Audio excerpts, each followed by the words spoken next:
கர்த்தருடைய பரிசுத்த நாமத்துக்கு மகிமை உண்டாவதாக. கடந்த நாட்களுக்கு முன்பதாக தொடர் போதனையாக நாம ஆவிக்குரியவர்கள், ஸ்பிரிச்சுவல் பீப்புள் அப்படின்னு சொல்லி நாம தேவனுடைய வார்த்தையை பார்த்து முடியும். அதில் கடைசியாக பலவானாய் இருப்பாய் என்று சொல்லி பார்த்தோம். ஆவிக்குரியவர்கள் பலவானாய் இருப்பார்கள் என்று சொல்லி பார்த்தோம். அதில் பார்க்கும்போது எதுக்கு இந்த பலன், இந்த டுனாமிஸ், கிரேக்க வார்த்தையில டுனாமிஸ் அப்படின்னு சொல்லி பார்த்தோம். பலனுக்கு கிரேக்க வார்த்தை டுனாமிஸ். சாத்தான் மேற்கொள்ளக்கூடிய பலன், பாவத்தை மேற்கொள்ளக்கூடிய பலன், சகித்துக் கொள்ளக்கூடிய பலன் ஆவிக்குரியவர்கள் என்று கூறுவார்கள் என்று சொல்லி பார்த்தோம். இதெல்லாமே ஆவிக்குரியவர்கள் சொல்லி சொன்னாங்க. இந்த நாளிலே நாம் சுவிசேஷ ஊழியத்தை செய்கிறோம் அப்படின்னு சொல்லி பார்க்கிறோம். இதை நம்ம தொட்டோம் கடந்த நாளிலே. ஆனால் சரியா அந்த சொன்னாலும் அடுத்த தடவை நம்ம தொடர்ந்து பார்ப்போம் சொல்லி முடிச்சிட்டேன். அப்போ இந்த சுவிசேஷ ஊழியத்தை செய்வோம். ஆவிக்குரியவர்கள் அப்படின்னா என்னன்னா சுவிசேஷ ஊழியத்தை செய்யக்கூடியவர்கள். எடுத்து வாசிப்போம். 1 கொரிந்தியர் புஸ்தகம் 9வது அதிகாரம் 16வது வசனம்.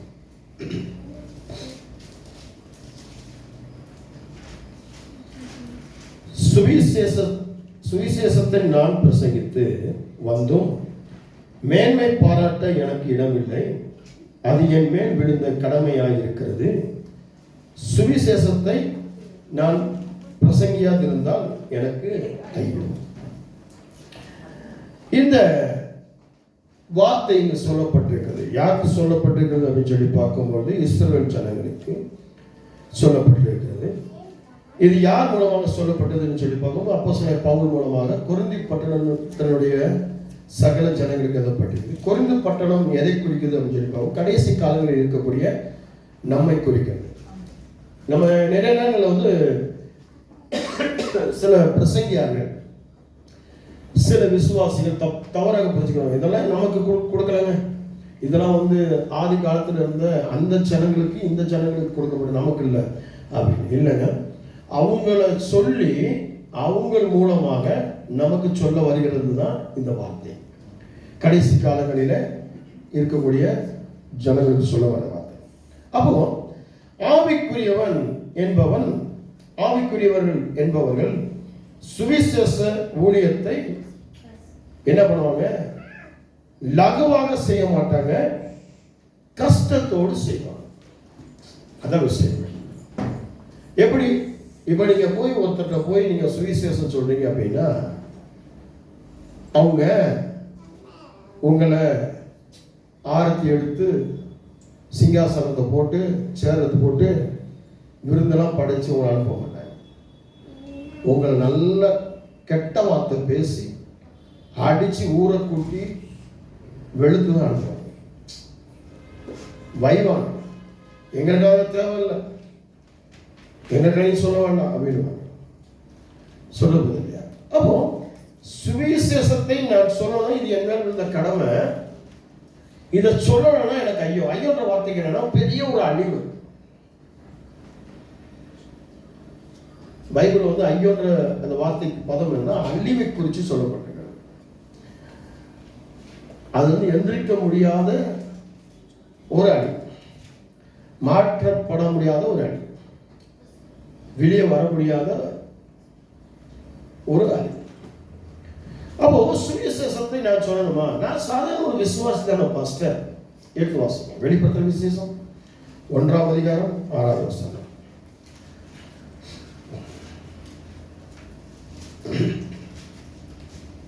நம்மிடத்தில் அன்பு கூர்ந்து தமது இரத்தத்தினாலே நம்முடைய பாவங்களை நம்மை கழுவி தம்முடைய பிதாவாகிய தேவனுக்கு முன்பாக நம்மை ராஜாக்களும் ஆசாரியர்களும் ஆக்கின அவருக்கு மகிமையும் வல்லமையும் என்றென்றைக்கும் உண்டாயிருப்பதாக. ஆமென்.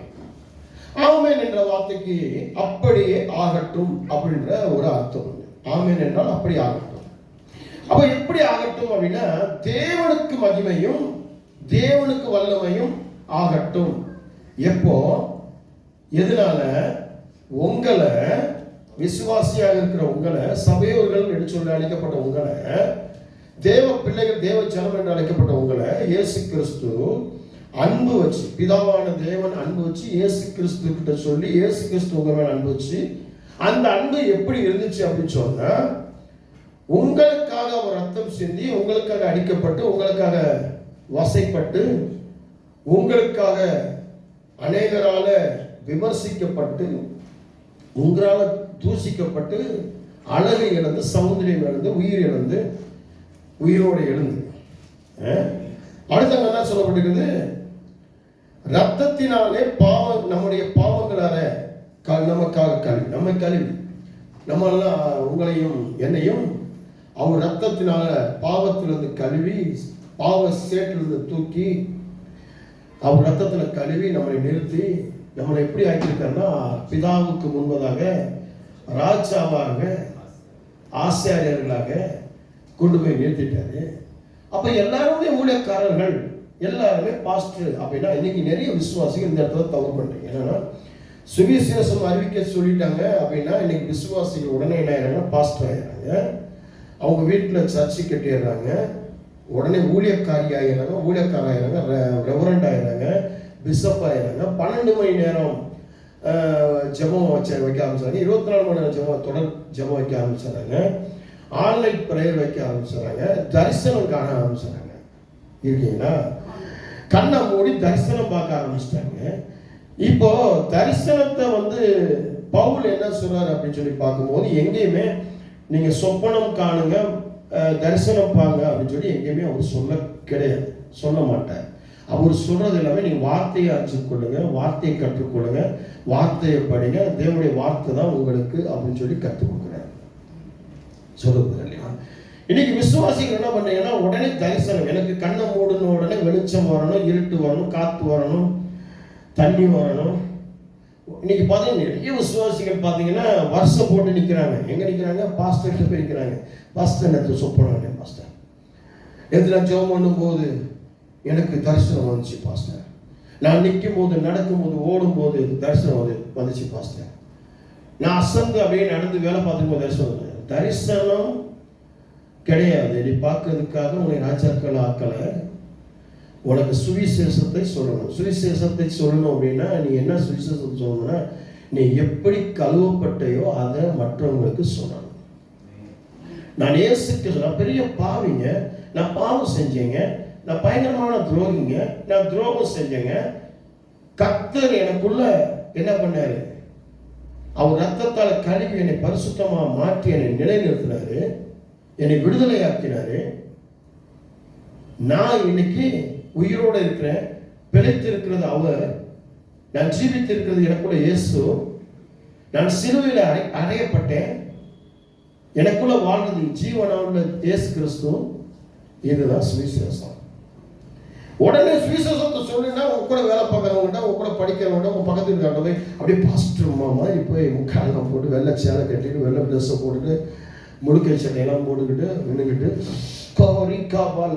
தரிசனம் கொடுத்தாருங்க.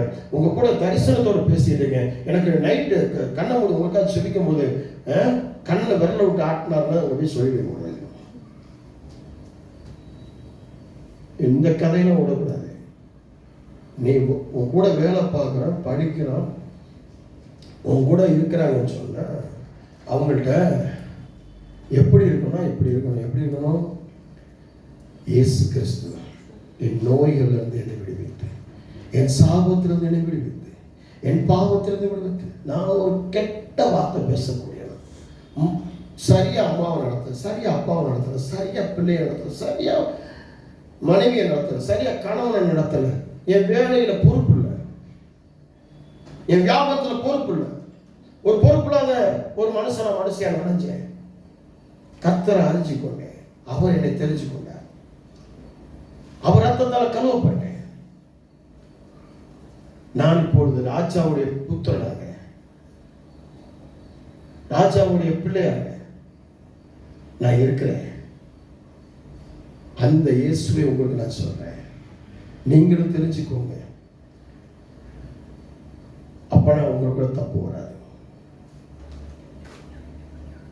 இப்படி சுவிசேஷத்தை சொல்லணும்.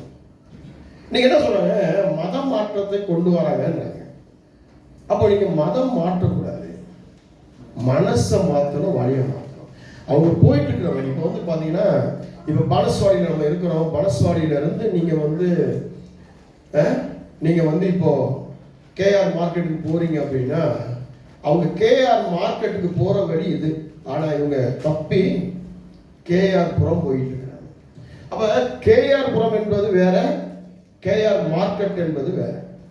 கேஆர் மார்க்கெட்டுக்கு போறவங்க கேஆர் புறத்துக்கு பஸ் ஏறி போயிட்டு இருக்கிறாங்க, அல்லது ஆட்டோவில் போயிட்டு இருக்காங்க, அல்லது டூ வீலரில் போயிட்டு இருக்காங்க அப்படின்னா அவங்கள வழி மறிச்சு நீங்க போறது தப்பான வழி, நீங்க எதிர்பார்த்தது கேஆர் மார்க்கெட்டு, அது இப்படி போகணும் அப்படின்னு சொல்லி அந்த வழியை மாத்துறது.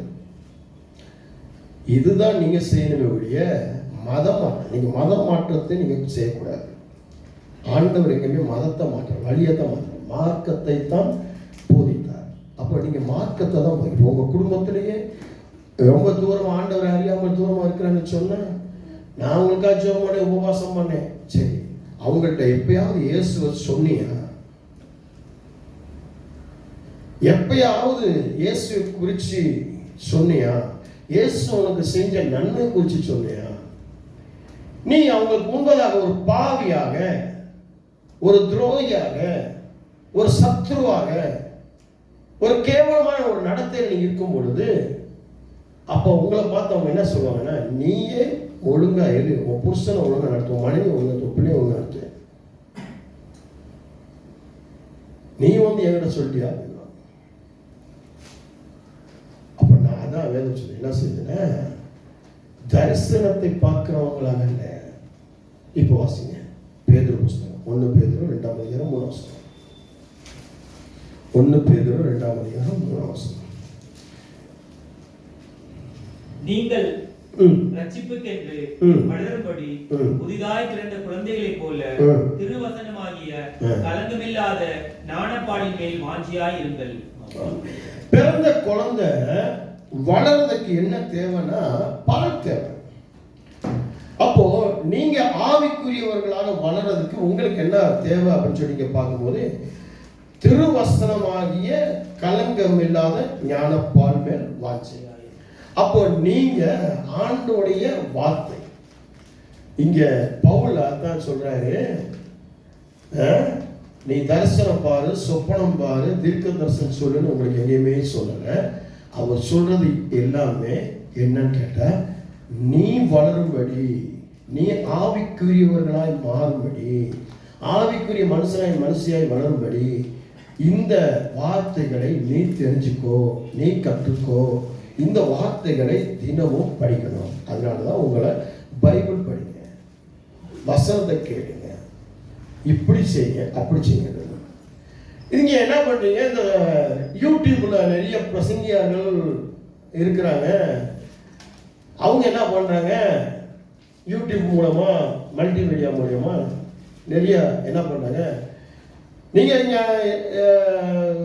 வானத்தை பாருங்க, பூமியை பாருங்க, சொப்பனம் காணுங்க, பரலோகத்தை பாருங்க, பரலோகத்தை ஈட்டியை பாருங்க, பரலோகத்துல சீடி இருக்கு பாருங்க, பரலோகத்துல இருந்து அதை கொண்டு வந்து உங்க மேல வைக்கிறேன்னு சொல்லி வைக்காம உங்களை பார்க்க, உங்க பிள்ளைகளை பார்க்க விட்டாலும் நீங்க என்ன பண்ணீங்க, இப்ப தரிசனம் போய் இப்ப என்ன பண்ணி விழுந்து போயிட்டீங்க. ஆவிக்குரியவர்களாக இருக்கிறதை நீங்க என்ன பண்ணீங்க, மறந்துட்டு ஆவியின் பெறல் இல்லாதவங்க. இப்போ பைபிள் படிக்க நேரம் இல்லை, ஜெபம் பண்ண நேரம் இல்லை, தூங்குறதுக்கு நேரம் இல்லை. அதனாலதான் இன்னைக்கு தூங்கும் போது, ஜெபம் பண்ணும்போது தூக்கம் வருது, சபைக்கு வரும்போது தூக்கம் வருது, பைபிள் படிக்கும்போது தூக்கம் வருது, ஆராதனை பண்ணும்போது தூக்கம் வருது.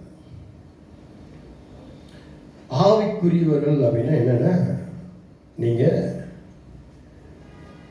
ஆண்டோடைய வார்த்தைகளை, ஆண்டோட வார்த்தைனா உடனே நீங்க பைபிள் காலேஜில் போய் படிச்சு பிடிஹெச் படிக்கணும், டிடிஹெச் படிக்கணும், எம்டிஹெச் படிக்கணும், பிடி படிக்கணும், எம்டி படிக்க தேவையில்லை. நீங்க ரட்சிக்கப்பட்டதை மற்றவர்களுக்கு சொல்லணும். இருக்கீங்களா? மற்றவர்களுக்கு சொல்லணும். இதுதான் சுவிசேஷம். இன்னைக்கு நீங்க சொன்னீங்கன்னா நிறைய பேர் மனம் திரும்பி இருப்பான், வழி மாறி இருப்பான், உங்க குடும்பத்துல அத்தனை பேரும் ஞானஸ்தானம் எடுத்திருப்பான், ரசிக்கப்பட்டிருப்பான். இன்னைக்கு அநேக ஜாதி ஜனங்கள் சபையை நிரப்பி இருக்காங்க. இன்னைக்கு இங்க நிரப்ப காணோம். எங்க நிரப்பிட்டு இருக்கிறாங்க? பாவத்தினுடைய காரியம். சொல்லுங்க, ஆண்டோடைய பேச்சு என்னைக்கா கேட்டுக்கீங்கன்னு சொல்லுவாங்க. நீங்க ஆண்டோடைய பேச்சு கேட்காம தான் உங்களுடைய குடும்பங்கள் பிரிக்கப்பட்டிருக்கிறது, உடைக்கப்பட்டிருக்கிறது. உங்க வேலைகள் உடைக்கப்பட்டிருக்கு, நொறுக்கப்பட்டிருக்கு. உங்க வியாபாரங்கள் செயல்படாமல் இருக்கு. உங்களுடைய பிள்ளைங்களுடைய படிப்புகள் செயல்படாமல் இருக்கிறது. உங்களுடைய ஊழியங்கள் செயல்படாமல் இருக்கிறது. நல்லா கவனம் பாருங்க. ஆண்டவர் பேச்சை கேட்டு சொல்லுங்க. கேட்டா ஜெபம் பண்றீங்க, நான் ஜெபம் ஆராதனை பண்ணி ஆராதனை. எங்களுடைய சொந்தக்காரங்கெல்லாம் ஊழியர்களுங்க. எங்களுடைய இடத்துல நாங்கள் சர்ச்சை கட்டி வச்சிருக்கோங்க, சர்ச்சுக்கு வாடகை கொடுத்து வச்சிருக்கோங்க, சொந்தமா சர்ச்சு வச்சிருக்கோங்க. எங்க குடும்பம்லாம் பெரிய பெரிய பாஸ்டர்ஸுங்க, தீர்க்கதரிசிங்க. எங்களுக்கெல்லாம் தீர்க்க தரிசனம் வருதுங்க. நாங்களாம் தரிசனம் பார்க்குறோங்க, சொப்பனம் காக்குறாங்க. அப்படி நடக்குதுங்க. இதுக்குள்ள போயிட்டு இருக்கீங்களுடைய ஆவிக்குரியவர்கள் வார்த்தையில வேதம் சொல்றேன், குழந்தைகளை போல திருவசனமாய் கலங்கின ஞானப்பாலை. ஒவ்வொரு நாளும் ஒரு குழந்தை வளர்றதுக்கு அதுக்கு பால் தேவை. அப்போ நீயும் ஆவிக்குரியவர்களாக வளர்றதுக்கு உங்களுக்கு ஞானப்பால் சொல்ற தேவனுடைய திருவசனம் தேவை. அப்போ நீங்க தினமும் என்ன பண்ண, திருவசனத்தை படிக்கலாம். இன்னைக்கு எத்தனை வசனம் படிச்சீங்க? காலையில் எழுந்திரிச்சு குளிச்சு மேக்கப் போட்டு ட்ரெஸ்ஸை மாற்றி செண்டு அடித்து, சில பேர் வேலைக்கெல்லாம் போயிட்டு வேலையெல்லாம் முடிச்சுட்டு அதுக்கப்புறம் வீட்டில் வந்து தண்ணியை தேடி, துணியை தேடி, அயன் பாக்ஸை தேடி, எல்லாம் தேடி தேடி கடைசியில் வரையில் பைபிளை தேடி, கடைசியில் சர்ச்சை தேடி, சர்ச்சை மறந்து போச்சு வழின்னு சொல்லி இப்படி வந்து முட்டி மோதி தான் வந்து உட்காந்துருக்கீங்களே அப்படியே. யாருமே வசனத்தை காலையில் படிக்கலை. காலையில் நீங்கள் ஞாயிற்றுக்கிழமை படித்தோம். ஞாயிற்றுக்கிழமை ஆண்டவர் பாஸ்ட் மூலமாக பேசுவார். அங்கே தான் வார்த்தை படிப்போம், அங்கே சங்கீதம் படிச்சிடுவோம், அங்கே தான் அவர் மெசேஜ் கொடுத்துருவாரு. அதை விட என்ன அப்படின்னு தான் வந்திருக்கீங்க ஒழிய நான் படிக்கணும், நான் தியானிக்கணும், நான் வளரணும். அதனால தான் நீங்கள் ஆவிக்குரியவர்களாக விசுவாசிகளாக வளராதபடிக்கு இன்னைக்கு புறஜாதிகளாக கலந்து ஒரு மீறுதல் உள்ளவனோடு, ஒரு அக்கிரமம் உள்ளவனோடு, துரோகியோடு, பாவியோடு, விக்கிரகாரனைக்காரோடு நீங்கள் கலந்து அப்படியே அவங்களைப் போல தான் நீங்கள் வேஷம் மாறி இருக்கீங்களுடைய இன்னைக்கு நீங்கள் ஆண்டவர் பிள்ளைகளாக இல்லை.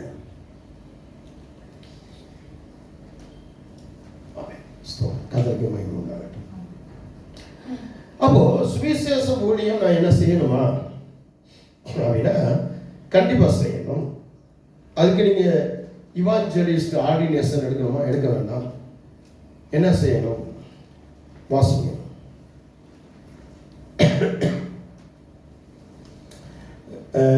1 பேதுரு 2ஆம் அதிகாரம்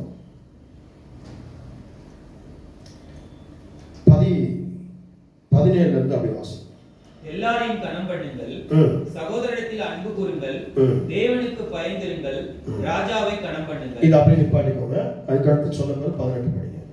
இப்போ இந்த ஊழியம் என்பது என்ன அப்படின்னா, ஆண்டவராகிய இயேசு பிதாவாகிய தேவன் உங்க மேல அன்பு வச்சு இயேசு கிறிஸ்துவை கொடுத்தார். இயேசு கிறிஸ்துவின் ரத்தத்துல உங்களை கழுவினார், உங்களை சுத்தம் பண்ணிட்டார். உங்களை பிதாவுக்கு முன்பதாக தேவனுக்கு முன்பாக ஒரு ராஜாவாகிட்டாரு, ஆசிரியர் ஆகிட்டாரு. நீங்க இதை போய் பகிர்ந்து கொள்ளணும். எப்படி பகிர்ந்துக்கிறணும் அப்படின்னா, இதுக்கு இவாஞ்சலிஸ்ட், பாஸ்டர், ரெவரண்ட், அதுக்கான ரோப்பு, அதுக்கான ஸ்டோல், அதுக்கான அங்கி, இதெல்லாம் நீங்க போடணும் தேவையில்லை. அதுக்கான ஆர்டினேஷன் தேவையில்லை. இதுக்கு நீங்க என்ன செய்யணும் கேட்டா, இங்க வேதம் சொல்லுகிறது, எல்லாரையும் கனம் பண்ணுங்க. முதல்ல எல்லாரையும் கனம் பண்ண ஆரம்பிக்கணும்.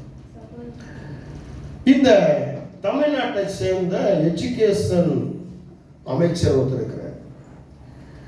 அவர் வந்து ஒரு ஊழியக்காரர்கள் மத்தியில் ஒரு மீட்டிங் பேசினார்.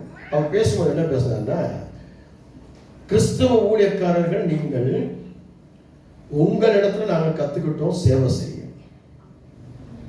நீங்க சேவை செய்யறீங்க, நாங்க சேவை செய்ய கத்துக்கிட்டோம். நீங்க எல்லாரையும் கனம் பண்ணி எல்லாருமே மரியாதை செலுத்துனீங்க, நாங்களும் அதே மாதிரி செய்யிட்டோம். அவர் சொல்றாரு, அவங்க அப்பா முதல்ல அமைச்சராக இருந்தார், கலைஞர் கருணாநிதி கூட. இப்போ அவர் ஸ்டாலின் கூட அவர் பையன் இருக்கிறாரு. அவர் தான் எஜுகேஷன். இந்த இவர் யார் அப்படின்னா, உதயநிதி ஸ்டாலினுடைய ஃப்ரெண்டு. எல்லாம் ஒன்றா வளர்ந்து படிச்சு வாங்க. இப்போ அவர் சொல்லும்போது ஊழியத்தில் மத்தியில் பேசியிருக்கிறார். நீங்கள் ஊழியக்காரர்கள், நீங்கள் ஊழியம் செய்து சேவை செஞ்சு நீங்கள் ஆண்டவர் இயேசுவை சொல்லலை அப்படின்னா, இன்னைக்கு இந்தியாவில் தமிழ்நாட்டில் எஜுகேஷன் என்ற ஒரு காரியம் வந்திருக்காத வேண்டும். அது என்ன செய்யறீங்கன்னா, நீங்க கணம் பண்றீங்க, எல்லாரையும் மதிக்கிறீங்க அப்படின்னு ஊழியக்காரன். அப்போ ஒரு புரட்சாதி அவன் தெரிஞ்சு வச்சிருக்கிறான் கணத்தை. ஆனா விசுவாசி உனக்கு கணம் கொடுக்க தெரியல, ஒருத்தரை மதிக்க தெரியல. சொல்ல புரியுது இல்லையா? கணவனை கனப்படுத்த தெரியல, மனைவி கனப்படுத்த இல்லை, பிள்ளைகளை கனப்படுத்த இல்லை, பெற்றோர்களை கனப்படுத்த இல்லை, டீச்சர்ஸ் கனப்படுத்த இல்லை, ஊழியக்கார கனப்படுத்த இல்லை, விசுவாசி கனப்படுத்த இல்லை, வேலை செய்கிற இடத்துல ஒருத்தர் கனம் பண்ண தெரியல. கொஞ்சம் ஒரு 4 பணம் வந்துட்டு உடனே, கொஞ்சம் சொத்து வந்துட்டு உடனே, கொஞ்சம் வேலை வந்துட்டு உடனே, கொஞ்சம் அழகு வந்துட்டு உடனே ஏறி போனதை நீங்க. அப்போ அந்த சுவிசேஷம் என்பது என்ன? நீங்க உடனே தரிசனம் பார்த்து தரிசனவாதியா, ஜெப வீரரா, ஆராதனை வீரரா நீங்க எழுமணும் தேவையில்லைங்க. நீங்க என்ன செய்யணும்னா, ராஜாவுடைய பிள்ளையா இருந்தா போதும். அப்போ இங்க என்ன சொல்லப்பட்டிருக்குது? கனம் பண்ண தெரியும். அடுத்து சகோதரரிடத்தில் அன்பு கூறுங்கள். சகோதரரிடத்தில் அன்பு கூறுங்கள். உங்களோட கூட பிறந்தவங்களா இருக்கட்டும், உங்களுக்கு மேலாக இருக்கக்கூடியவங்களா இருக்கட்டும், வேலை செய்யற இடத்துல, வியாபாரம் பண்ற இடத்துல, படிக்கிற இடத்துல ஒருவருக்கு ஒருவர் சகோதரத்துவமாக இருக்கணும். அங்கே எதிரிகளை போல வேலை செய்யற இடத்துல, வியாபாரம் செய்யற இடத்துல, ஊழியம் செய்யற இடத்துல, இப்பெல்லாம் பார்த்தீங்கன்னா பாஸ்டர்களுடைய இடத்துல கூட சகோதரத்துவம் கிடையாது. வேதம் சொல்லுது, என்ன சொல்லுது? இங்கே சொல்லப்பட்டிருக்குது சகோதரிடத்தில் அன்பு கூறுன்னு சொல்லுது. ஆனால் இந்த பாஸ்டர்ஸ் கூட என்னென்ன அன்பு கூறுறது கிடையாது. இவன் இந்த ஊழியக்காரன் அந்த ஊழியக்காரன் போகும் எதிரி மாதிரி பார்க்குறான். இங்கே இருக்கக்கூடிய விசுவாசி அங்கே போகக்கூடாது, அங்கே இருக்கக்கூடிய விசுவாசி இங்கே வரக்கூடாது. ஆனால் அங்கே இருக்கிற விசுவாசி நான் காவாண்டுக்கலாம், ஆனால் ஏன் விசுவாசி அங்கே போகக்கூடாது அப்படின்ட்டு நிறைய போராட்டம்.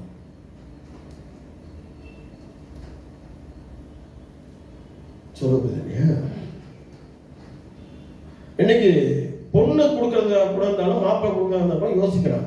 எங்க ஒரு பாஸ்டர் குடும்பத்துக்கு ஒரு பொண்ணை கொடுத்துட்டா என்னோட விசுவாசி போயிருமே, என் விசுவாசி ஒரு பாஸ்டர் குடும்பத்துல பொண்ணும் மாப்பிள்ளையும் எடுத்துட்டா, கல்யாணம் பண்ணிட்டா, அங்க குடும்பமா போயிருமே, அவங்க கூட ஒரு அந்த குடும்பத்தில் இருக்கிற ஒரு 8 பேர் 10 பேர் போயிடுவாங்க அப்படின்ட்டு அதை கூட கட் பண்ணி விடுறாங்க. இதெல்லாம் நடக்குது இன்னைக்கு. சகோதரத்துவம்.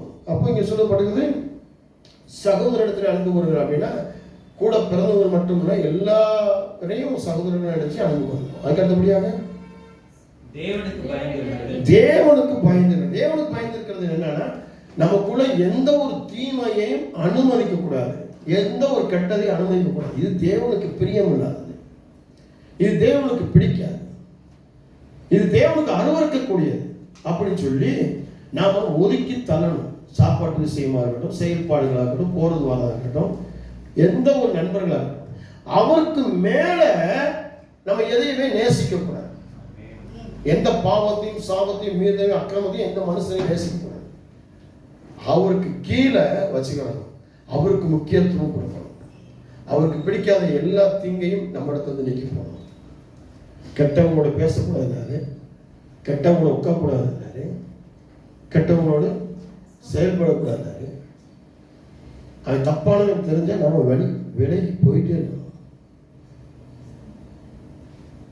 அதனாலதான் சொல்லப்பட்டிருக்கு, ஆவிக்குரியவன் சுவிசேஷ ஊழியத்தை மிக லகுவாக எண்ண மாட்டான். அப்போ ஈஸியா எண்ணக்கூடாது.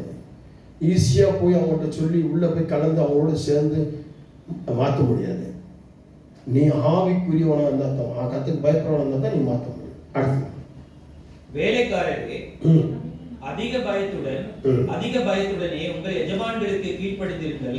வேலை செய்யறவங்க, வியாபாரம் செய்யறவங்க எல்லாருமே உங்களுடைய எஜமான்களுக்கு நீங்க எப்படி இருக்கணும்னா, தேவனுக்குள்ள பயந்து கீழ்ப்படிந்து இருக்கணும். அதான் விஷயம். இப்போ உங்க வேலைகள்ல ஏன் பிரச்சனை வருது, உங்க வேலையில ஏன் போராட்டம் வருது, ஏன் வேலை இல்லாமல் போகுது, வேலையில ஏன் நெருக்கடிகள் வருது அப்படின்னா, நீங்க வேலைக்காரர்கள் உங்க எஜமானுக்கு நீங்க கீழ்ப்படியது கிடையாது. இதெல்லாம் ஊழியங்க. கீழ்ப்படிகிறது ஊழியம். கர்த்தர் சொல்ற நீ கீழ்ப்படிந்திருக்கிறது ஊழியம். ஒரு ஆவிக்குரியன் செய்யக்கூடிய ஊழியம். அவன் நல்லவனோ கெட்டவனோ அவனை பகுத்தறியக்கூடாது. நான் ஆண்டோடைய பிள்ளை, நான் கீழ்ப்படியணும். அதான் விஷயம்.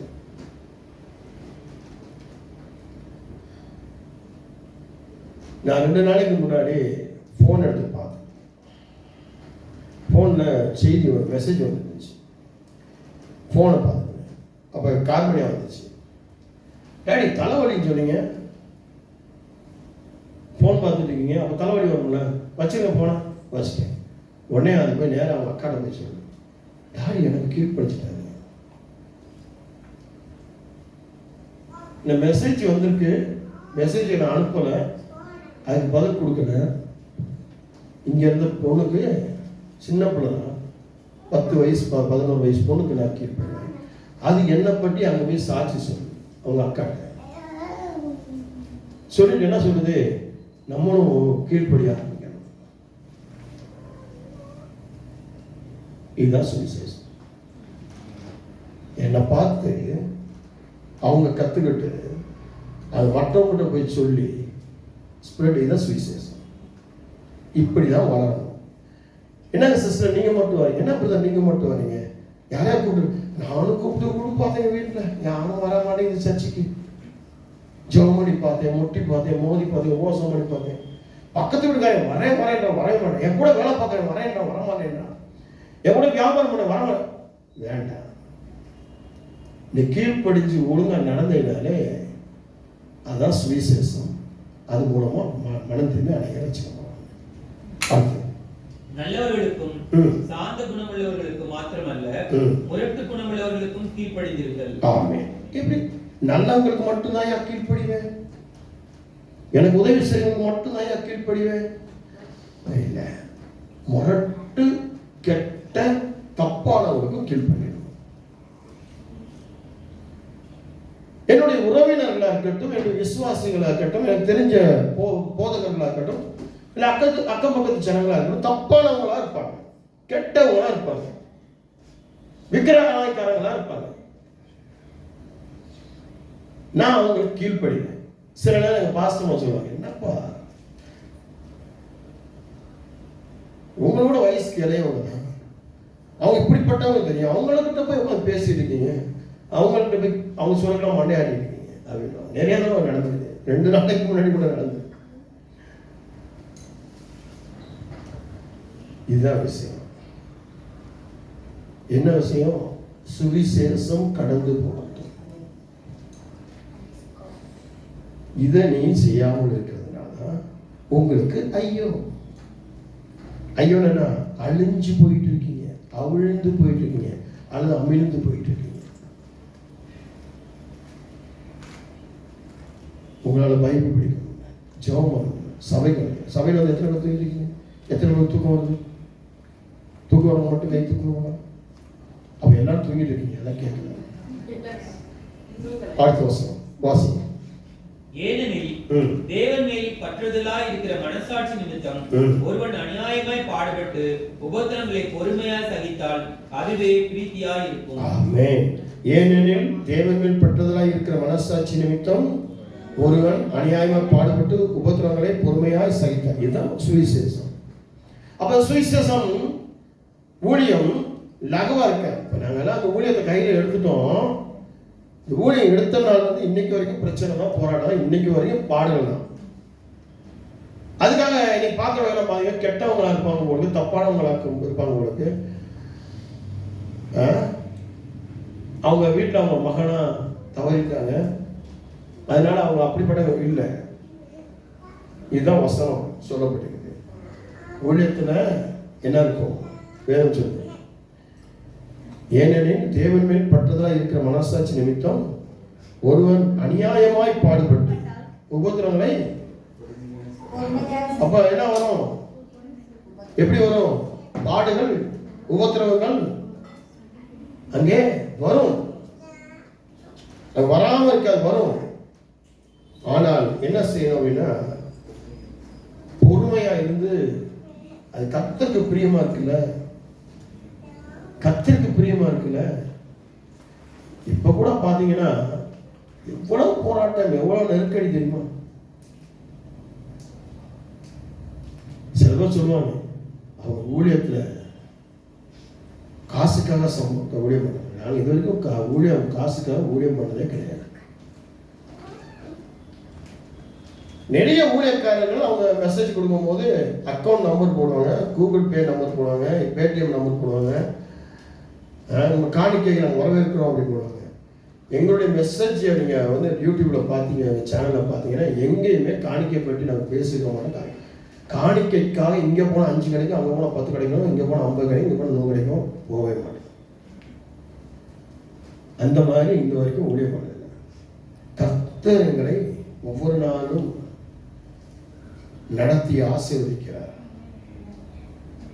ஆனால் பேசுறவங்க என்ன சொல்லுவாங்க? பேசுவாங்க. காரணம் என்னன்னா, எங்களை அறியாதவங்க, எங்களை புரியாதவங்க, எங்களை தெரியாதவங்க.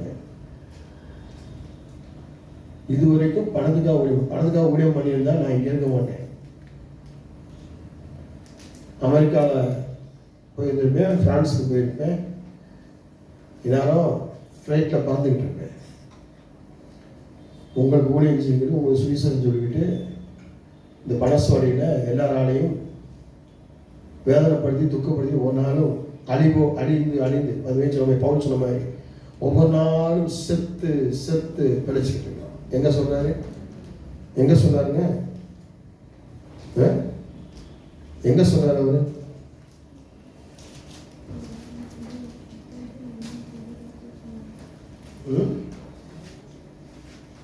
எங்க சொல்றாரு? வாசிங்க பார்க்கலாம். 1 கொரிந்தியர் 9ஆம் அதிகாரத்துல 16 வாசிங்க. 15 வாசிங்க. 14-15 வாசிங்க. அந்தபடியே சுவிசேஷத்தை அறிவிக்கிறவர்களுக்கு சுவிசேஷத்தினாலே பிழைப்பு உண்டாகும் என்று கர்த்தரும் கட்டளையிட்டிருக்கிறார். அப்படி இருந்தும் நான் இவைகளில் ஒன்றையும் அனுபவிக்கவில்லை. இப்படி எனக்கு நடக்க வேண்டும் என்று இவர்களை நான் எழுதுகிறதும் இல்லை. என் மேன்மை பாராட்டலை ஒருவன் அவத்தமாக்குவதை பார்க்கிலும் சாகிறது எனக்கு நலமாயிருக்கும். சுவிசேஷத்தை நான் பிரசங்கித்து வந்தும் மேன்மை பாராட்ட எனக்கு இடமில்லை. அது என் மேல் விழுந்த கடமையா இருக்கிறது. சுவிசேஷத்தை நான் பிரசங்கியாய் இருந்தால் எனக்கு ஐயோ. இருக்கீங்களா? அவர் என்ன சொல்றாரு அப்படின்னு சொல்லி பார்க்கும் பொழுது இந்த இடத்துல அந்தபடியே சுவிசேஷத்தை அறிவிக்கிறவருக்கு சுவிசேஷத்தினாலே பிழைப்பு உண்டாக வேண்டும் என்று கர்த்தரும் கட்டளையிட்டிருக்கிறார். சுவிசேஷம் சொல்லுகிறவங்க சுவிசேஷத்தினாலே பிழைப்பு உண்டாக சொல்லுகிறாரு. ஆனால் இந்த பவுல் என்ன சொல்றாரு? அப்படி இருந்தும் நான் இவைகள் ஒன்றும் அனுபவிக்கவில்லை. இப்படி எனக்கு நடக்க வேண்டும் என்று இவைகள் நான் எழுதுகிறதும் இல்லை. என் மேன்மை பாராட்டலை ஒருவன் அவத்தமாக்குகிறதை பார்க்க நான் சாகிறது. சாகிறது நலமாயிருக்கும். என்னை இவ்வளவு அபத்தமா பேசி என்னைய உமிழ்ந்து இவ்வளவு வேதனைப்படுத்தி இவனை துக்கப்படுத்துறத நான் செத்தா நல்லது, நான் செத்து போய் நான் நல்லது இல்லை. சில நேரங்கள் நாங்கள் அனுபவிச்சிருக்கோம். இப்படி இவங்க நம்மளை அசிங்கப்படுத்துறது, வேதனைப்படுத்துறது, நம்ம இல்லாதது போலாதவங்க சொல்லும் பொழுது இதுக்கு செத்து இருக்கலாமே அப்படின்னு இருக்கீங்களா? சுவிசேஷம் எங்களுக்கு ஐயோ சொல்லாம இருந்தா இதுதான் பைபிள் சொல்லப்பட்டு. வாசிக்கலாமா? 26 1 கொரிந்தியர் 9:26. ஆதலால் நான் நிச்சயமில்லாதவனாக ஓடேன், ஆகாயத்தை அடிக்கவனாக சிலம்பம் பண்ணேன். மற்றவர்களுக்கு பிரசங்கம் பண்ணுகிற நான் தானே ஆகாதவனாய் போகாதபடிக்கு என் சரீரத்தை ஒடுக்கி கீழ்ப்படுத்துகிறேன். சரீரத்தை ஒடுக்கி கீழ்ப்படுத்துகிறேன். ஏனென்றால் சுவிசேஷத்தினால் நீங்க சுவிசேஷம் சொல்ல ஆரம்பிச்சிட்டீங்கன்னா உங்க வீட்டுல ஆகாதவனாயிருக்கீங்க, உங்க குடும்பத்துல உங்க உறவினர்கிட்ட ஆகாதவனாயிருக்கீங்க, உங்க நண்பர்கிட்ட ஆகாதவனாயிருக்கீங்க, வேலை செய்யறதுல ஆகாதவனாயிருக்கீங்க, படிக்கிறது ஆகாதவனாயிருக்கீங்க. நிச்சயம் இல்லாமல் வேதம் சொல்லுது. ஆதலால் நான் நிச்சயம் இல்லாத ஓடேன், ஆகாயத்தை அடிக்கிறவனாக சிரமம் பண்ணேன். அப்போ ஆகாயத்தையும் அடிக்கிறவனாக சிலம்பம் பண்ண மாட்டேன், ஆகாயத்தை அடிக்கிறவனாக சிலம்பம் பண்ண மாட்டேன். அதே நேரம் அங்கே சொல்லப்பட்டிருக்கிறது, நிச்சயம் இல்லாதவங்க ஓட மாட்டேன். அப்ப நிச்சயத்தோடு ஓடுவேன். எந்த நிச்சயத்தோடு ஓடுவேன்? ஆவிக்குரியவன் என்ற நிச்சயத்தோடு ஓடுவேன். ஆவிக்குரியவன் என்ற நிச்சயத்தோடு ஓடுவேன். என்னுடைய வாழ்க்கையில நான் வாழ்வது ஆவிக்குரியவனா வாழ்வேன் அப்படின்னு சொல்லி பவுல் சொன்னார். எல்லாராலையும் நானும் அந்த ஊழியத்தில் எல்லாரும் வெறுக்கப்பட்டு, ஒதுக்கப்பட்டு, தள்ளப்பட்டு, காய் துப்பப்பட்டு, விமர்சிக்கப்பட்டு, இன்னைக்கும் கேவல்படுத்தப்பட்டு, வன்கண்களாலும், அநேக பிரச்சனைகளாலும், அநேக பற்றாக்குறைகளாலும், அநேக பாடுகளாலும், அநேக தேவைகளாலும் தான் ஓடிக்கொண்டேன். அநேக பலவீனத்தில் நோயோடு தான் ஓடிக்கொண்டிருக்கிறேன். ஆனால் அவருடைய சுவிசேஷத்தை இன்னைக்கும் சொல்லுவேன். கடந்த நாள் என்ன, நான் ஒரு கடைக்கு போயிருந்தேன். என்னுடைய டூ வீலருக்கு சீட்டு கவர் கிழிஞ்சு போச்சு. ஒரு சீட்டு கவர் வாங்கிட்டு போய் கொடுத்து தச்சு கொடுங்க. தச்சு கொடுக்க அந்த மனிதனிடத்தில் ஆண்டவர் பற்றி தான் சொன்னேன். எனக்கு இப்படி பாடங்கள் வந்துச்சுங்க, எனக்கு இப்படி பிரச்சனை வந்துங்க. என் தேவன் கூட இருந்தாங்க. என் தேவைகள் மத்தியில் கர்த்தர் கூட இருந்தாங்க. என் கடன்கள் மத்தியில் கர்த்தர் கூட இருந்தாங்க. உங்களுக்கும் அதே தேவ உதவி செய்வாங்க. நீங்க சர்ச்சைக்கு வந்து போங்களேன். நான் உங்களை மதம் மாற்றல, உன் மனசை மாற்றுகிறேன் அப்படின்னு அவனை ஜோம் பண்ண முழங்கால் படி. அவரும் அவருடைய பையனும் முழங்கால் படிக்கிட்டாங்க. ஜோம் பண்ணிட்டு வந்தேன். அடுத்த நாளும் போய் சந்திச்சு அவங்க ஜோம் பண்ணிட்டு வந்தேன். ரெண்டாவது போயும் அவங்களுடைய அறியாமையை நான் சொல்லி, அவங்க புரியாமையை சொல்லி, அவங்க என்ன தவறா ஓடிக்கிட்டு இருக்கிறாங்க, நிச்சயமா ஓடிட்டு இருக்காங்கன்னு சொல்லி, நிச்சயமா ஓடணும் அப்படின்னு சொல்லி அவங்களுக்கு நான் சொல்லி கொடுத்துட்டு வந்தேன். இன்னைக்கு சொல்லியிருக்கேன். நேற்றுக்கு 2 நாளைக்கு முன்னாடி சொல்லியிருக்கேன். வருகிற வாரத்தில் நிச்சயமா சபைக்கு வருவாங்க, ஆண்டவரோட பேசுவாங்க. நான் சொன்ன உடனே, கூப்பிட்ட உடனே யாருமே சர்ச்சைக்கு வர மாட்டாங்க, பைபிள் படிக்க மாட்டாங்க. நாளாகும். அதுக்குள்ள என்ன ஆகணும்? என்னை குறித்து நல்ல சாட்சி அவங்க கூட போகணும். இதுதான் விஷயம். இதுதான் ஆவிக்குரிய. ஆவிக்குரியவர்கள் சுவிசேஷ ஊழியர்கள். அப்போ நீங்க யார்? தேவனுடைய பிள்ளை, ராஜாவுடைய பிள்ளை. அப்ப இதைத்தான் செய்யணும். இதுக்கு நீங்க ஆர்டினேஷன் எடுக்க வேண்டாம், தரிசனம் பார்க்க வேண்டாம், தீர்க்க தரிசனம் கேட்க வேண்டாம். என்ன பண்ணுறீங்க? நீங்க பெற்றதை மற்றவங்க சொல்லணும். சொன்னீங்கன்னா சபை கூடியும் பரலோகம் நிரப்பப்பட்டோம். ஆண்டவர் வருகிற அனைவரும் கொண்டு போயிருப்பார். இது வரைக்கும் நான் ஜெபம் பண்ணி, உபவாசம் பண்ணி, அதை பண்ணி, இதை பண்ணேன், அவமானப்பட்டேன், வெக்கப்பட்டேன். வெக்கம், அவமானம், நிந்தை, போராட்டம் என்ன வரும்? கர்த்தருடைய சுவிசேஷத்தை சொல்லும் பொழுது அதுக்குரிய பலன் அவரோடு வரும்பொழுது வரும். ஆவிக்குரியவர்களாக இருங்க, ஆவி இல்லாதவர்கள் இருக்காங்க. அப்படி இருக்கிறது வேஸ்ட்.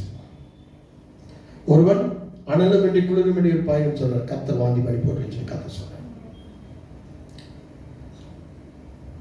உலகம் வாழ்றது முக்கியம். ஆனா உலகத்துல இயேசு பிள்ளையாகவே இருக்கணும். அதான் ஆவிக்குரியவர்கள். ஆவி இல்லாதவர்களாக இருக்காதீங்க. உங்களுக்கு ஏற்ற வசனங்களை சொல்லியிருக்கிறேன், போதிச்சிருக்கிறேன். கர்த்தருடைய ஆவியான நடத்துதல்படி மனம் மாறுங்க, மனம் திரும்புங்க, வழி மாறுங்க, உங்களை திருத்திக் கொடுங்க. கர்த்தருடைய ஆசீர்வாதம். ஜெபிப்போம். அளவுக்கும் அதிகமாய் நேசிக்கிற அன்பின் பரலோகத்தின் பிதாவே, இந்த நல்ல அருமையான ஆசீர்வதிக்கப்பட்ட நாளில் ஆவிக்குரியவர்கள் என்று சொல்லக்கூடிய தலைப்பில் சுவிசேஷ ஊழியத்தை செய்கிறவனே ஆவிக்குரியவன் என்று சொல்லிப்பாங்க. அது சுவிசேஷ ஊழியத்தை எப்படிலாம் செய்யணும், எந்த விதத்தில் செய்யணும், எந்த மாதிரி செய்யணும், எப்படி செஞ்சால் பலன் என்று சொல்லி, எப்படி செய்தால் ஆவிக்குரிய சொல்லிப்பாங்க. இன்னைக்கு வந்து கலந்துக்கிட்டேன். தேவ பிள்ளைகள், சிறு பிள்ளைகளையும், வாலிப பிள்ளைகளையும், ஸ்திரீகளையும், புருஷர்கள், ஊழியக்காரர்கள், இந்த வார்த்தைகளை சேனல் மூலமாக ஒவ்வொரு மல்டிமீடியாலையும் பார்க்கிற தேவ பிள்ளைகள் ஒவ்வொருவரையும் நீங்கள் ஆசிரியத்து பழகி பெரிய ஆசிரியர் இயேசுவின் நாமத்தில் ஜெபிக்கிறேன். சொந்த பிதாவே. கர்த்தர் உங்கள் அனைவரோடும் இருப்பார். கர்த்தர் உங்களை ஆசீர்வதிப்பார். God bless you all.